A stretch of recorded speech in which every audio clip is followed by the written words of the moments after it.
রাজমিস্ত্রির পোলায় কেমনি আবার সংসদে যাইতে চায়? রাজমিস্ত্রির পোলা কি আমার লেভেলের? ও আবার এমপি হইতে চায়। দেখেন আজকে তো শুনছেন আপনারা, ওই যে এডিট এইভাবে কথা বলছিল, সেই এডিট কিন্তু এখন নির্বাচনই করতে পারতেছে না। কারণ উনি এই যে নির্বাচনে ঋণ খেলাপি, এটাই প্রথম না। 2001 থেকেই উনি এই ধরনের নাটক করে আসতেছিল। যখনই নির্বাচন আসে তখনই করে কি জানেন, আদালত থেকে একটা কাগজপত্র বাই কইরা, কিছু একটা বাই কইরা বলে যে না উনি হোয়াইট, উনি একদম গ্রিন। ওইভাবে উনি নির্বাচনে ইন হয়ে যায়। কখনই কিন্তু ওই আগের ঋণ আর শোধ করে না। উনি ঋণ খেলাপি বহুদিন যাবত। এই যে দেখেন, যারা এলিট বংশ, নিজেকে এলিট মনে করে আর মনে করে এই রাজমিস্ত্রি পোলারা, এই গরিব পোলারা যাকে ঘরে চাল নাই টিন নাই, তারা সংসদে যাবে। আরে ভাই ব্রাদার, আপনারা তো জানেন সবাই, আমাদের হাসনাত আব্দুল্লাহকে ডাকছিল ইংল্যান্ড থেকে। ইংল্যান্ড থেকে কেন ডাকছিল? লেকচার দেওয়ার জন্য।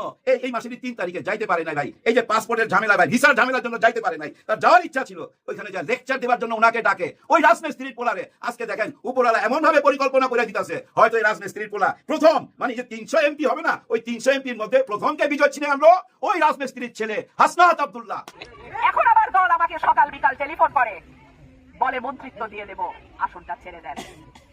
আমার জান থাকতে, আমার শরীরে 1 বিন্দু রক্ত থাকতে মন্ত্রিত্ব তো দূরের কথা, আমি সারা দুনিয়ার কারোর জন্য কোনো কিছুর জন্য আমার এই মানুষদের আমি ছাইরা যাব না। আল্লাহ হাসনাত আব্দুল্লাহকে সংসদে তুমি নিও। আল্লাহ তোমার রহমতের ফেরেশতা দিয়ে ভোট দিয়ে হলো হাসনাত আব্দুল্লাহকে তুমি নিও।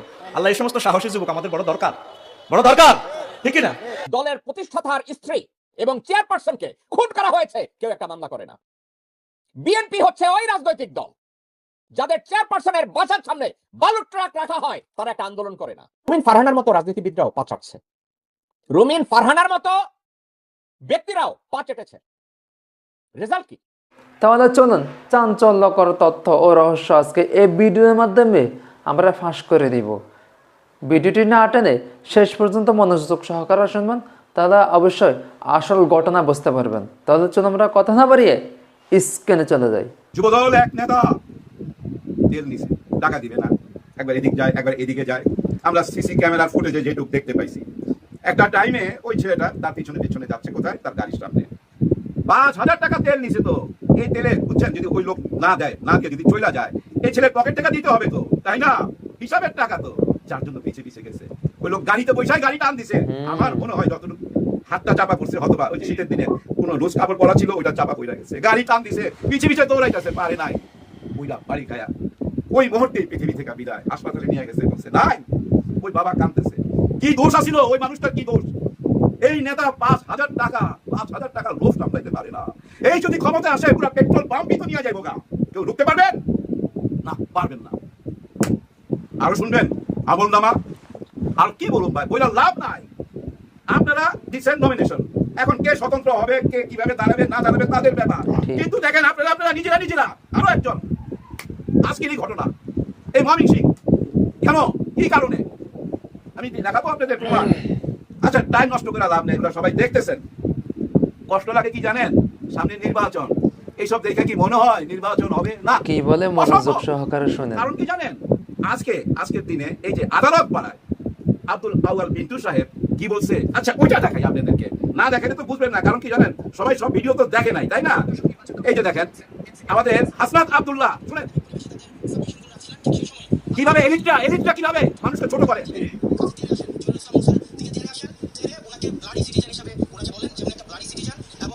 মনে রেখে কি বলতেছে, ব্লাডি সিটিজেন।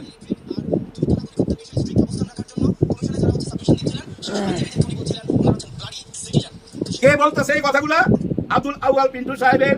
আপনারা তো শুনলেন নিজের কানে। আদালতের ভিতরে কিন্তু এই ঘটনা চলতেছে। একজন বলতেছে আরেকজনকে ব্লাডি সিটিজেন। ব্লাডি সিটিজেন মানে কি?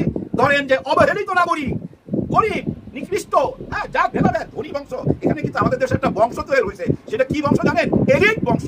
এই এলিট একটা বংশ নতুন জন্ম নিয়েছে। তো যারা বলে দেখেন না, আরে ওই রাজমিস্ত্রির পোলায় কেমনি আবার সংসদে যাইতে চায়? রাজমিস্ত্রির পোলা কি আমার লেভেলের? ও আবার এমপি হইতে চায়।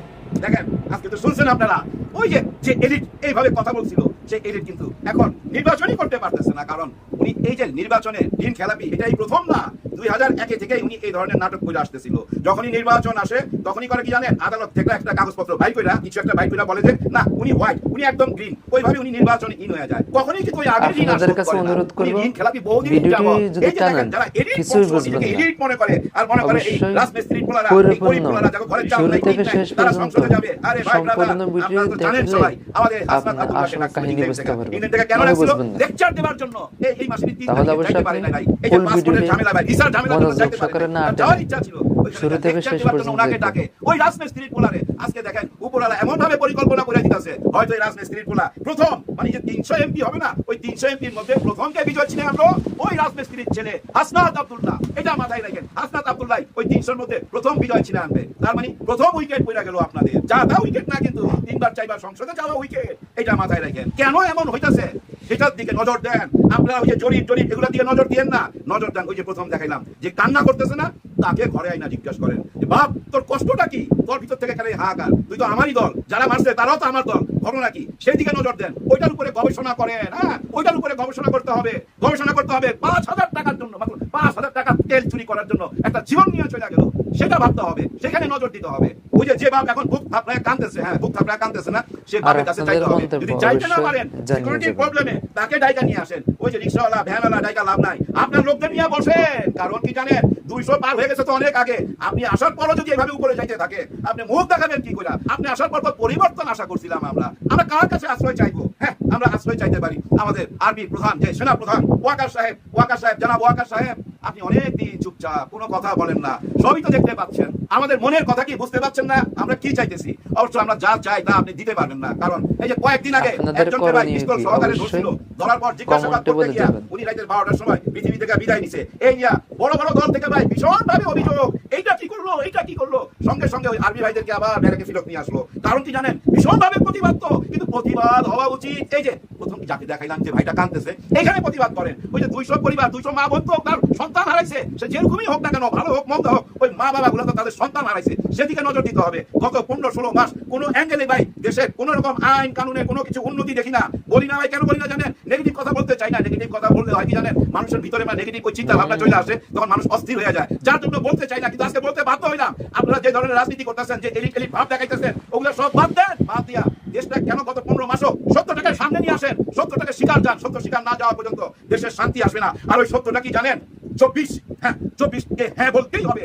আপনারা যারা না বলতে চান, যার জন্য এই অস্থিরতা, কোন মুখে না বলেন, কেন না বলবেন, কোন যুক্তিতে না বলবেন, না বলার তো কোনো অধিকারই নাই। নাই যদি বলবেন, তাহলে কি আর এখানে আসতে পারতেন? যদি না পক্ষে থাকতেন, আপনাদের তো হ্যাঁ পক্ষে থাকার কথা। হ্যাঁ পক্ষে ছিলেন বলেই তো ভাই আপনারা আজকে আসতে পারছেন। এই জুলাই গণ অভ্যুত্থান হয়েছে বলেই তো ভাই আজকে আপনারা আসতে পারছেন। জুলাই গণ অভ্যুত্থানে কে কোথায় আছে হয়তো আমরা খুঁজে পাবো না, কিন্তু তাদের মাঝখান থেকে একটা প্ল্যাটফর্ম করা হয়েছে, নাম দেওয়া হয়েছে এনসিপি। আর একবার চিন্তা করেন, এনসিপি নামে যদি একটি দল তৈরি না হইতো, তাহলে জুলাই গণ অভ্যুত্থানে সবাই হারিয়ে যেত। তো ভাই আপনাদের পরিচয় এই দলটাই বহন করে, এনসিপি, যাদেরকে নিয়ে ভাই সবাই টেনিস বলের মতো খেলছিল। তারপরে দেখেন সঠিক জায়গায় চলে গেছে, সঠিক রাজনীতির দিকে চলে গেছে। এখন আপনারা সবাই আলোচনা করতেছেন, চরমনাই পীর সাহেব চলে গেছে, চরমনাই পীর সাহেব চলে গেছে, দল ভেঙে গেছে, 11 দল ভেঙে গেছে। আবার চরমনাই পীর সাহেব বলতেছে, আমি ভাই প্রথম তৈরি করছিলাম এই প্ল্যাটফর্ম, সমঝোতার প্ল্যাটফর্ম আমার হাতে তৈরি। কিন্তু মজার ব্যাপার কি জানেন, উনি যে চলে গেল, 10 দলের একটা দল তো ওনার সঙ্গে গেল না। ওনার হাতে তৈরি হইলে ওনার সঙ্গে কাউকে নিতে পারলো না কেন? তার মানে কি জানেন, উনি 10 দলকে বাইর করে দিয়েছে। হ্যাঁ, এই কোনো দল বাইর হোক, আমি একাই। এটাই বুঝায় না আমার দৃষ্টিতে, জানেন বুঝছেন, এগুলো কোনো ব্যাপারই না ভাই ব্রাদার। একটা কথা মনে রাখতে হবে আমাদের সবাইকে, জুলাই গণ অভ্যুত্থান হয়েছিল বলেই কিন্তু আজকে আমরা স্বাধীনভাবে কথা বলতে পারতাছি। জুলাই গণ অভ্যুত্থান হয়েছিল বলেই কিন্তু আজকে নির্বাচন হইতে যাইতেছে। এই নির্বাচন হওয়ার কথা 29 সালে, আর এই নির্বাচন 29 সালে হইলে যে আপনারা পাইতেন বা নির্বাচন করতে পারতেন এমন কোনো ব্যাপার 16 বছরে দেখেন নাই কি অবস্থা? কোনো রকম রাস্তায় কেউ দাঁড়াইতে পারেন নাই। এখন সবাই বীর, কিন্তু এই বীর হইতে পারছেন কাদের জন্য? এই হইতে পারছেন নাহিদ ইসলামদের জন্য, এই জুলাই গণ অভ্যুত্থানের যারা রক্ত দিছে তাদের জন্য, যারা পঙ্গু হয়েছে তাদের জন্য। আর তাদের সবাই যে পরিচয়, সে পরিচয়ের নাম কি? এনসিপি নামে একটা দল। আর সেই দলটার জন্য এই দলের অনেকে অবহেলা করে অনেক রকম তুচ্ছতা ছিল কথা বলছেন। ফকিরের পোলা, বংশের কোনো পরিচয় নাই, মানে আপনারা এলিট বংশ। আজকে ওই একই কথা শুনলাম, ব্লাডি সিটিজেন, মানে অবহেলিত একদম ঘৃণিত নাগরিক। আর ওই ঘৃণিত নাগরিকের কাছেই তো ভোট চাইতে হবে। ওরা ভোট না দিলে কেমনে ওই স্বর্ণের চেয়ারে বসবেন? বসতেই তো পারবেন না। কিন্তু স্বর্ণের চেয়ারের দিকে যাওয়ার জন্য তো ভাই নির্বাচন লাগবে। নির্বাচন হইব, এরকম কাণ্ড কারখানা ঘটবে, নিশ্চয়ই নির্বাচন হইতে পারে না। গত 15-16 মাস ভাই এই নির্বাচন নিয়ে এত পাগল হয়ে গেছি আমরা, কিন্তু নির্বাচনটা কেমনে করবেন সেটা কিন্তু চিন্তা করি নাই। উনি আসার পর আজও যদি এরকম ঘটনা ঘটে, কাছে অনুরোধ করব, ভিডিওটি যদি টানেন কিছুই বুঝবেন না। প্রতিটি দিনেরই একটা আমলনামা, যার জন্য এই সরকার কোনো রকমই সাকসেসফুল হয় না। থেকে শেষ পর্যন্ত আইন কানুনের ব্যাপারে খেয়াল করে দেখেন, খোঁজ নিয়ে দেখেন ভাই, বিশ্বাস করেন। আমার গতকাল ভাই এক পুলিশ ভাইয়ের সাথে আলাপ হয়েছে, অনেকক্ষণ, ওনার নাম বলবো না, উনি কিন্তু আমাকে বলছেন 95 ভাগ বড় দলের, জায়গা বিভিন্ন জায়গায় যা দেখেন, হট্টগোল 95 ভাগ বড় দলের। উনি নিজে বলতেছে, জানেন আপনারা যখন 5ই আগস্ট আসছিল, যে থানা আক্রমণ হয়েছিল, এটা ভাঙ্গা ছিল, ওরা ফেলাইছিল, ওর পরের দিনই কারা যোগাযোগ করছিল, এই জামাত ইসলাম ওই ভাই বলতেছে, পুলিশ ভাই বলতেছে, নাম বলবো না, এই জামাত ইসলাম আমাদের সঙ্গে যোগাযোগ করছে এবং উনি যে থানা, ওই থানায় 2টা এসি দিছে, 2টা কম্পিউটার দিছে, চেয়ার দিছে, টেবিল দিছে, সবকিছু পরিষ্কার করে দিছে এবং ভলেন্টিয়ার দিয়ে থানা পাহারা দিছে। আমি বললাম কি শুধু আপনার ওই থানা? এখন নো, সারা বাংলাদেশে যেখানে যেখানে অঘটন করছে প্রত্যেকটা থানায় এই জামাত ইসলাম তাদের নিজেদের ভলেন্টিয়ার দিয়া থানার এসি থেকে, রং করা থেকে, কম্পিউটার দেওয়া থেকে সবকিছু তারা মেনটেন করছে। কিন্তু তারপরে আজ পর্যন্ত একদিনও নাকি একদিনও উনি দেখে নাই উনার থানায় কোনো জামাত ইসলামের লোক আইসা তদবির করতে বা কোনো শিবিরের লোক আইসা তদবির করতে। এগুলো চরম সত্যি কথা ভাই। একটা কথা বলে বিদায় নেবো, পরিবর্তন কারা চায়? হ্যাঁ ভোট কারা চায় জানেন? এই দেশের গরিব মানুষ চায় হ্যাঁ ভোট, গরিব মানুষ চায় পরিবর্তন। আর কারা চায়? নতুনরা, তরুণরা। এই তরুণরা চায় ভাই হ্যাঁ ভোট, তরুণরা পরিবর্তন চায়। আর কারা চায়? শিক্ষিত সমাজ, শিক্ষিত সমাজ চায় পরিবর্তন, নতুন নতুন বাংলাদেশ। আর যারা ব্যবসায়ী, ওই যে ব্যবসায়ী যারা কবিতা পড়ে, তারা চায় অন্যরকম কিছু। তারাই বলে না ভোট, না ভোট, না ভোট মানে আবার সেই গোলাম হওয়া। এই দলের প্রতিষ্ঠাতার স্ত্রী এবং চেয়ারপারসনকে খুন করা হয়েছে, কেউ একটা মামলা করে না। বিএনপি হচ্ছে ওই রাজনৈতিক দল যাদের চেয়ারপারসনের বাসার সামনে বালুর ট্রাক রাখা হয়, তারা একটা আন্দোলন করে না। রুমিন ফারহানার মতো রাজনীতিবিদরাও পা চাটছে, রুমিন ফারহানার মতো ব্যক্তিরাও পা চেটেছে। রেজাল্ট কি? আপনাদের করণীয় রুমিন কি? ফারহানা নিজে অবশ্যই কি বলে? কমেন্টে যেভাবে বলে চাঁদাবাজি হচ্ছে, যেভাবে দখলবাজি হচ্ছে, যেভাবে বালু নিয়ে বালু মহলের ব্যবসা হচ্ছে, মাটি কাটার ব্যবসা হচ্ছে, মামলা বাণিজ্য হচ্ছে, ও মাই গড। এখন পা চাটতে গিয়ে বুঝেছে। এবং এখনো রুমিন ফারহানার এই কথাকে আমি বিশ্বাস করি না। কারণ কি জানেন? সে যখন দেখেছে বিএনপি তার পাছায় আর তেল মাখে না, তার পাছা শুকিয়ে গেছে, পাছায় আর তেল নাই, চর্বিও কমতেছে, এখন জনগণের ভোট লাগবে। এখন আপনারা যা পছন্দ করেন রুমিন ফারহানা ওই কথা কওয়ার জন্য এখন এটা বলতেছে। কারণ রুমিন ফারহানার মতো ব্যক্তিরা কখনো সত্য বলে না। রুমিন ফারহানার মতো ব্যক্তিরা সবসময় বাতার যেদিকে ওই দিকেই বাদাম করে। তাহলে সত্য কারা বলে? তাদেরকে আমরা বলবো। এখন আরেকটা কথা, তাহলে রুমিন ফারহানার কথা যদি আমি বিশ্বাস না করি, এর অর্থ কি? বিএনপি চাঁদাবাজি করে না? কেমনে চাঁদাবাজি করে না? 2 দিন আগে ঢাকা কলেজের ছাত্রদের ছাত্র দলের চাঁদাবাজদের কেমনে ধরছে দেখেন।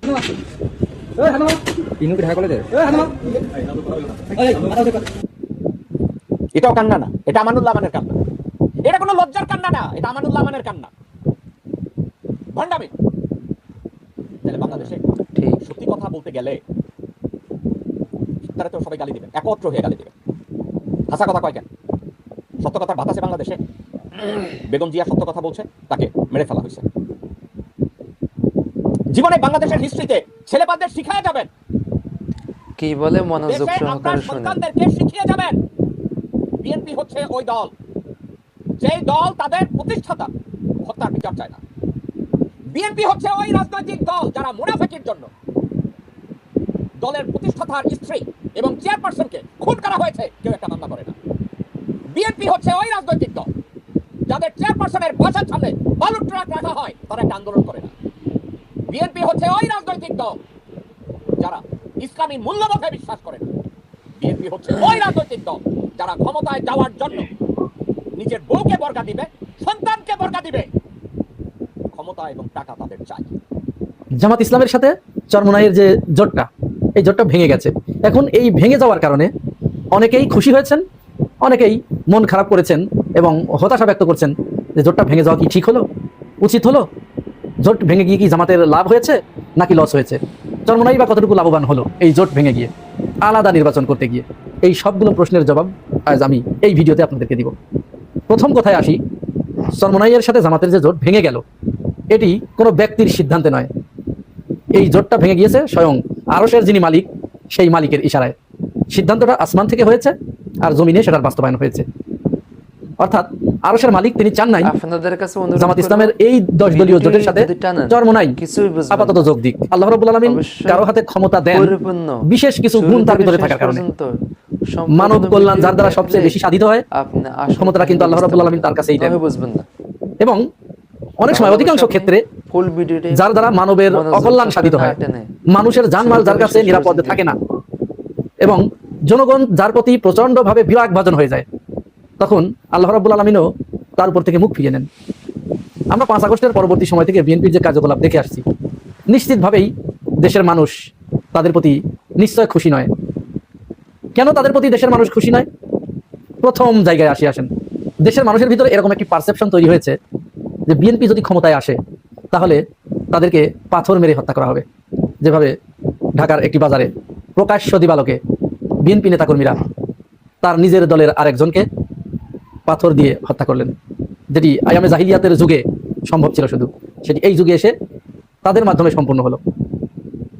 দ্বিতীয়ত 5 আগস্টের পরবর্তী সময়ে তাদের হাতে 207 জনের মতো মানুষ প্রাণ দিয়েছে, অর্থাৎ আপনাদের মন্তব্য নিজেদের ভিতরে কামড়াকামড়ি করে এইভাবে নিহত হবার ইতিহাস নজির সম্ভবত এটি সবচেয়ে বড়। এর চেয়ে বড় রেকর্ড আপাতত নিকট অতীতে সম্ভবত নাই। এরপরে এদেশের মানুষের ভিতরে এই পারসেপশন তৈরি হয়েছে যে দলটি ক্ষমতায় আসলে তাদের যে উগ্রপন্থী এবং দুর্নীতিবাজ চাঁদাবাজ যে গোষ্ঠীটি আছে, তেল পাম্পে গিয়ে নিজেদের গাড়িতে তেল ভরবে, টাকা না দিয়ে চলে যাবে, আর যখন তেল পাম্পের কর্মচারী গাড়ির পিছনে পিছনে দৌড়িয়ে যাবে যে স্যার আমার টাকাটা দিয়ে যান, যদি আমার টাকা না দিয়ে যান তাহলে এই টাকা আমার নিজের পকেট থেকে দিতে হবে, এই বলে যখন সে গাড়ির পিছনে পিছনে দৌড়াবে ঠিক তখন তাকে এইভাবে পিষ্ট করে মারবে।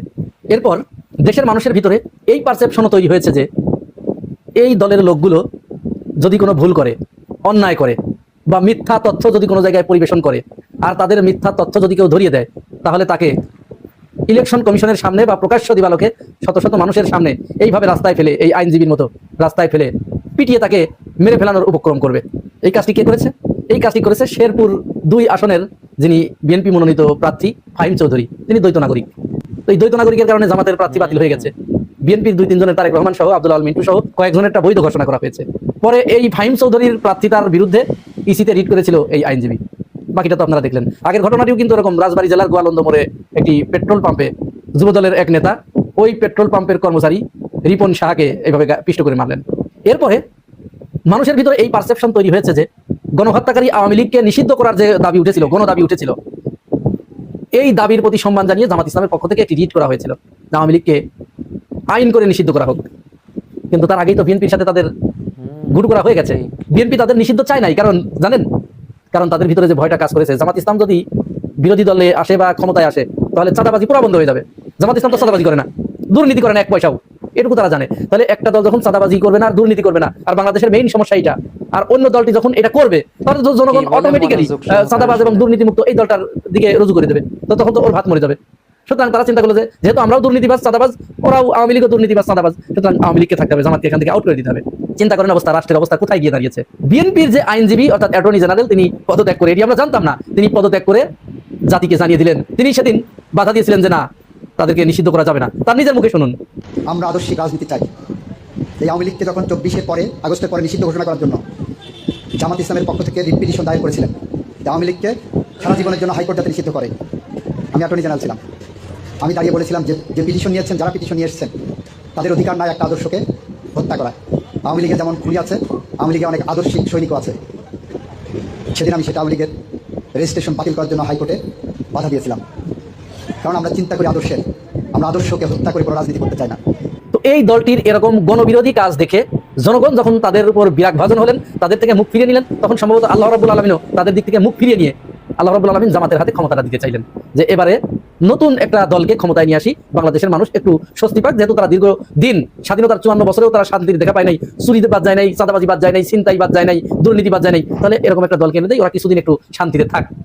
এই ইচ্ছাটা যখন আল্লাহ রাব্বুল আলামিন করলেন, তখন দেখা গেল যে এইখানে এমন একটা দল আছে, ওই দলটির সাথে যদি একত্রিত হয়ে জামাত ইসলাম ক্ষমতায় যায় তাহলে তারা 2 দিনও টিকতে পারবে না। কেন টিকতে পারবে না? কারণ চরমোনাই নামক ওই দলটি ক্ষমতায় যেদিন আসবে, আসার সাথে সাথেই ওরা প্রথম মারামারি বাঁধাবে, ওই যে প্রধানমন্ত্রী বা রাষ্ট্রপতি, এটা নিয়ে প্রথম মারামারি বাঁধাবে, দ্বিতীয়বার মারামারি বাঁধাবে তাকে কোন কোন মন্ত্রণালয় দিতে হবে, তৃতীয়বার মারামারি বাঁধাবে যে আজ থেকে বাংলাদেশে হাত কাটার আইন চালু করতে হবে, আজকেই একেবারে মানুষকে সঙ্গে সার করতে হবে, আজকেই মানুষকে একেবারে ওই তরবারি দিয়ে মাথা দ্বিখণ্ডিত করার এই শরিয়া আইন বাস্তবায়ন করতে হবে। আজ থেকে, এই মুহূর্ত থেকে নারীদেরকে বোরকা ছাড়া কোনো নারী যদি রাস্তায় বের হয় তাহলে তাদেরকে ধরে পিছনে বেত্রাঘাত করতে হবে, তাদেরকে পিটিয়ে তাদেরকে ঘরের ভিতরে ঢুকাতে হবে, কোনো নারী রাস্তায় বের হতে পারবে না। আর তারপরে করতে হবে কি, প্রত্যেকটা লোককে রাস্তায় আজানের সময় বাইরে দেখলেই তাদেরকে পিটিয়ে মসজিদ ঘরে ঢুকাতে হবে। এইগুলো করার জন্য তারা মারামারি শুরু করে দিত। তো যখন এটা শুরু করে দিত, এগুলো আবার ভুল বুঝেন না জামিয়ার বিপক্ষে, এইগুলো বাস্তবায়ন করতে হলে বাংলাদেশের দীর্ঘ সময় লাগবে। তো যদি যেদিন ক্ষমতায় আসবে তার পরের দিন এই দলটি যখন এইভাবে রাস্তায় নামতো, তখন আর ওই জামাত ইসলাম একদিনও ক্ষমতায় থাকতে পারতো না, পরের দিনই তাকে আউট হয়ে যেতে হতো। আল্লাহ রাব্বুল আলামিন চাইলেন ক্ষমতা যেহেতু দিব, কিছুদিন যাতে লাস্টিং করে, তাদের নিজেদের ভুলের কারণে যাতে ক্ষমতাটা চলে না যায়, যার কারণে আল্লাহ রাব্বুল আলামিন চরমোনাইকে জামাত ইসলাম থেকে প্রিয় দর্শক, ভিডিওটি শেষ পর্যন্ত শুনছেন, অবশ্যই আপনার মূল্যবান মতামত জানিয়ে যাবেন। যারা চ্যানেলটি এখনো সাবস্ক্রাইব করেন নাই, চ্যানেলটি সাবস্ক্রাইব করে দেবেন, লাইক কমেন্ট শেয়ার করার সাথে থাকবেন। তো ভিডিওটা এই পর্যন্ত ছিল, দেখা হচ্ছে পরবর্তী অন্য কোনো ভিডিও নিয়ে। সেই পর্যন্ত সকালে ভালো থাকবেন, সুস্থ থাকবেন এ কামনা করছি। আসসালামু আলাইকুম রহমতুল্লাহ।